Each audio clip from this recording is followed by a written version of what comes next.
আসসালামু আলাইকুম।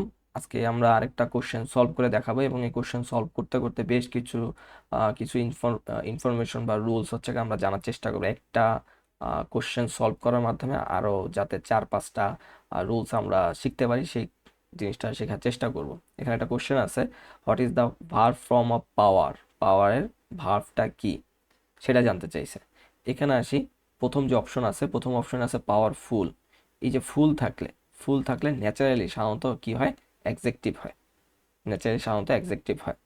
এই যে ফুল এলওয়াই আছে, এলওয়াই থাকলে সাধারণত ন্যাচারালি কি হয়? অ্যাডভার্ব হয়। অ্যাডভার্ব হয়। তাহলে অপশন আমার হাতে আছে, বাকি আছে দুইটা, হয় এন পাওয়ার নাহলে হচ্ছে গা ইমপাওয়ার। এই দুইটার ভিতর যে কোনো একটা হবে। তো পাওয়ারের হচ্ছে গা ভার্ব ফর্ম হচ্ছে গা ইমপাওয়ার। ইমপাওয়ার। পাওয়ারের আগে পাওয়ারের আগে জাস্ট হচ্ছে গা আমি ইএম ইএম যুক্ত করে দিলেই হচ্ছে গা আমি কি পেয়ে যাচ্ছি? ভার্ব ফর্মটা পেয়ে যাচ্ছি। ভার্ব ফর্মটা পেয়ে যাচ্ছি। আচ্ছা, এটার সাথে রিলেটেড আরো 2-3টা ওয়ার্ডের কথা যদি বলি, শিওর। শিওর। শিওরের ভার্ব ফর্ম কি? শিওরের ভার্ব ফর্ম হচ্ছে গা এনশিওর। এনশিওর। আবার যদি চিন্তা করি, আহ, আরেকটা ওয়ার্ড লেখা যদি চিন্তা করি, ডেঞ্জার। ডেঞ্জার। ডেঞ্জারের ভার্ব ফর্ম কি? এনডেঞ্জার। এনডেঞ্জার।